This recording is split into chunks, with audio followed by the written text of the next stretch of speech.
Cricket एक ऐसा game जिसे गांव से लेकर शहर तक पूरे इंडिया में पूजा जाता है, जिसकी दीवानगी बच्चों से लेकर सिर्फ जवानों तक ही नहीं बल्कि बुजुर्गों में भी काफी ज्यादा देखने को मिलती है। एक ऐसा गेम जिसे पूरे देश में एक फेस्टिवल की तरह सेलिब्रेट किया जाता है। चाहे अचीवमेंट्स हो या फिर फेलियर, दोनों इस देश में पूरे जोश के साथ मनाया जाता है। चाहे इंडियन टीम की जीत पर मरीन ड्राइव पर लाखों की संख्या में भीड़ इकट्ठी होनी हो या फिर हार के बाद वही फैंस गुस्से से टीवी तोड़ना और फिर प्लेयर्स को क्रिटिसाइज करना, ये सब हमारे देश में क्रिकेट के साथ डीपली कनेक्टेड है। लेकिन क्या हो अगर यही ऑब्जेक्शन क्रिकेट से हटकर किसी एक प्लेयर पर फोकस हो जाए? क्या आपने कभी इमेजिन किया है कि तब क्या होगा? जब हार्दिक पांड्या को मुंबई इंडियंस का कैप्टन बनाया गया था, तब ना सिर्फ मीडिया और सोशल मीडिया बल्कि पूरे स्टेडियम में फैंस उन्हें बू कर रहे थे।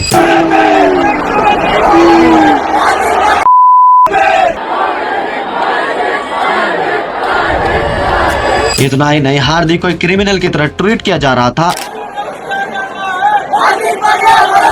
और ऐसा लग रहा था जैसे पूरी दुनिया उनके अगेंस्ट खड़ी हो।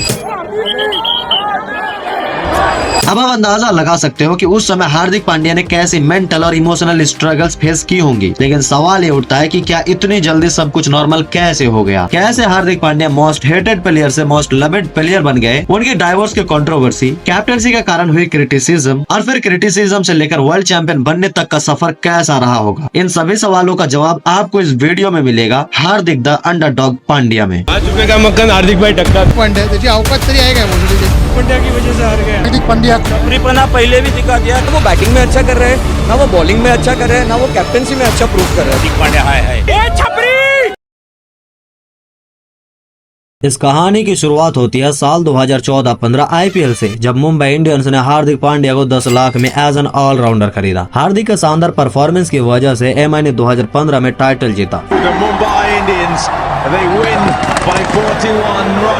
फिर 2017-19 और एक बार फिर 2020 में जब मुंबई ने अपना 5वां एवं आखिरी टाइटल अपने नाम किया। एंड इस दौरान हार्दिक पांड्या पूरी एमआई टीम की जान बन चुके थे। टीम में उनकी इज्जत और शोहरत साफ झलक रही थी। क्रूशियल सिचुएशंस में रन्स बनाना हो या फिर जॉन्टी रोड जैसा फील्डिंग करना, हार्दिक हर वो चीज कर रहे थे जिसको टीम की जरूरत होती थी। लेकिन फिर वक्त ने ऐसा पलटवार किया कि जो हार्दिक कभी एक सुपरस्टार हुआ करते थे, वही हार्दिक अब विलन बन चुके थे। पहले इंजरीज, फिर मुंबई से रिलीज होना और फिर गुजरात टाइटंस में जाकर ट्रॉफी जीतना। इन कुछ सालों में हार्दिक पांड्या के साथ जो कुछ भी हुआ उसे हम उनकी ट्रोलिंग के बाद आगे वीडियो में डीपली डिस्कस करेंगे, ताकि आप इस टॉपिक को और बेहतर तरीके से समझ सके। साल था 2023, वर्ल्ड कप का साल। 19 अक्टूबर 2023 पुणे में बांग्लादेश के खिलाफ एक मैच के दौरान हार्दिक पांड्या को गेंदबाजी करते समय उनके लेफ्ट एंकल में चोट हो जाते हैं। यह इंजरी इतनी सीरियस थी कि उन्हें पूरे वर्ल्ड कप में बाहर होना पड़ा और उनकी जगह प्रसिद्ध कृष्णा को टीम में शामिल किया गया। इस अनएक्सपेक्टेड इंजरी के चलते सोशल मीडिया पर कुछ फैंस ने उनकी फिटनेस और उनकी लगातार इंजरी को लेकर सवाल उठाना शुरू कर दिए और इस टाइम हार्दिक पांड्या बहुत ज्यादा ट्रोल हो रहे थे। फिर वर्ल्ड कप 2023 सब खत्म हो चुका था और हार्दिक पांड्या भी इंजरी से रिकवर हो चुके थे। लेकिन तभी अचानक एमआई का ऑफिशियल इंस्टाग्राम अकाउंट ने एक पोस्ट अपलोड की जिसने पूरी क्रिकेट इंडस्ट्री को हिला कर रख दिया था। उस पोस्ट में साफ लिखा था कैप्टन पांड्या।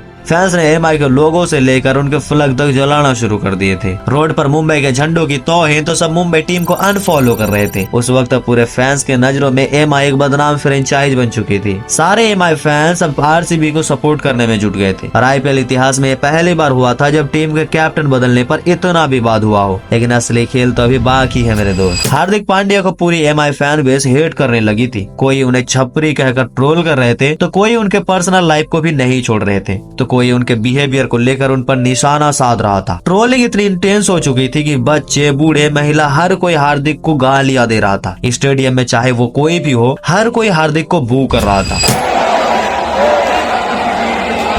जिस क्रिकेट ने हार्दिक को इतना कुछ दिया था, अब वही क्रिकेट उनसे सब कुछ छीनने पर तुला था। उनकी पावर, उनका सपोर्ट, उनका फैन, सब कुछ। ट्रोलिंग इतना एक्सट्रीम हो चुकी थी कि ना तो उनके बल्ले से बॉल कनेक्ट हो रहे थे और ना ही बॉलिंग से लेंथ कंट्रोल में थी। हालत इतनी खराब हो चुकी थी कि लोग उनके रिप्लेसमेंट तक ढूंढने में लगे थे। कोई शिवम दुबे को सजेस्ट कर रहा था तो कोई वेंकटेश अय्यर को। कोई भी अब हार्दिक पांड्या को इंटरनेशनल क्रिकेट में देखना नहीं चाहता था। उस वक्त सवाल यह था कि कौन बनेगा जो हार्दिक को रिप्लेस कर पाएगा, कौन कर पाएगा हार्दिक को रिप्लेस। लेकिन लेकिन फिर भी वो रिप्लेसमेंट, वो एटीट्यूड, वो एग्रेशन जो हार्दिक में थी बाकियों में नजर ही नहीं आ रही थी। ऐसे सिचुएशन में हार्दिक ग्राउंड पर ऐसे बिहेव कर रहा था जैसे सब कुछ नॉर्मल चल रहा हो। चेहरे पर एक फेक मुस्कान लिए हार्दिक अपने टीम को लीड कर रहा था। वो चाहते हुए भी कुछ नहीं कर पा रहा था। न टीम अच्छा परफॉर्म कर पा रही थी और ना ही बाकी प्लेयर्स अच्छे परफॉर्म कर पा रहे थे। ऐसे में जब सबसे ज्यादा उनको किसी की जरूरत थी तो वो थी नताशा, उनकी पसंदीदा औरत। लेकिन नताशा भी उनको टफ कंडीशन में उन्हें छोड़कर चली गई। अब पूरी दुनिया ये मान चुकी थी कि ये कहानी यही खत्म हो गई है। लेकिन कहानी अगर वही खत्म हो जाती तो शायद आज आप मेरे आवाज में वही कहानी नहीं सुन रहे होते। लेकिन हार्दिक पांड्या हार मानने वालों में से नहीं थे। उन्होंने अपने फिटनेस और गेम पर फोकस करना शुरू किया। सोशल मीडिया नेगेटिविटी को इग्नोर कर वो सिर्फ एक मिशन पर थे, अपना खोया हुआ सम्मान वापस पाना। 2024 T20 World cup squad announce हुआ। स्क्वाड में हार्दिक पांड्या का नाम था और फिर यही से शुरू होता है हार्दिक पांड्या का अपना redemption. India versus Bangladesh super 8 का मैच। भारत को एक बड़ा स्कोर की जरूरत थी। हार्दिक पांड्या स्टेप अप हुए और सिर्फ 27 बॉल्स पे 50 रन ठोक दिए। एक बेहतरीन पारी खेली एंड इंडिया को जिताने में सबसे बड़ा कंट्रीब्यूशन दिया। जिसे लोग खत्म मान चुके थे अब वही वर्ल्ड कप में चमकने लगा था। पाकिस्तान के खिलाफ हार्दिक पांड्या ने मैच विनिंग बॉलिंग की। उन्होंने फखर जमान और शादाब खान जैसे की प्लेयर्स को आउट किया, जिससे भारत ने कम स्कोर डिफेंड करके जीत हासिल की। जहां लोग उन्हें चिल्ला रहे थे वही अब उन्हें हर विकेट पर तालियां बजा रहे थे। अफगानिस्तान के खिलाफ हार्दिक पांड्या ने 24 बॉल्स पे 32 रन बनाकर भारत को एक और मैच जिताने में सबसे बड़ा कंट्रीब्यूशन दिया। और हार्दिक के इसी परफॉर्मेंस को देखकर मुझे भी स्क्रिप्ट लिखते लिखते सचिन सर का वो लाइन याद आ गया कि form is temporary but class is permanent. और इसी चीज को लगातार अपने ऑलराउंड परफॉर्मेंस से हार्दिक पांड्या साबित कर रहे थे। असली रिडेम्पशन अभी बाकी था।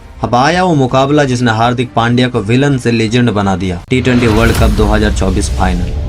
इंडिया वर्सेस साउथ अफ्रीका, एक high pressure match. Bharat 176 run का पीछा करते हुए साउथ अफ्रीका आखिरी ओवर में सिर्फ 16 रन दूर था। हार्दिक पांड्या को गेंद सौंपी गई। प्रेशर इतना कि अगर सिर्फ एक छोटी सी गलती हो जाए तो फिर इससे भी भयानक ट्रोलिंग हो सकती है। ऐसे में हार्दिक हैव टू चॉइसेस, या तो वो इंडिया को मैच जिताकर हीरो बन जाए या फिर एक बार फिर पूरी दुनिया के नजरों में विलन बन जाए। हार्दिक ने क्लासन को पवेलियन तो भेज दिया था, उस नाइटमेयर को खत्म तो कर दिया था, बस अभी बाकी था मिलर को पवेलियन भेजना। ओवर की पहली गेंद मिलर ने हिट किया, बॉल हवा में, सूर्या का वो हिस्टोरिकल कैच और बन गया फिर एक और हिस्ट्री। इंडिया पूरे 17 साल बाद फिर से एक और T20 वर्ल्ड कप उठा चुका था। पूरी इंडियन टीम सेलिब्रेट तो कर रही थी, लेकिन हार्दिक आंखों में वो आंसू साफ साफ बता रहे थे कि उन पे क्या क्या बीती है, उन्होंने क्या क्या झेला है। बस कहते हैं ना, मुश्किल परिस्थितियों में हम में से 90% लोग हार मान जाते हैं, लेकिन वही कुछ % लोग उन चुनौतियों को पीछे छोड़कर आगे बढ़ जाते हैं। जो स्टेडियम कभी बू करता था अब वही स्टेडियम अब हार्दिक हार्दिक चिल्ला रहा था।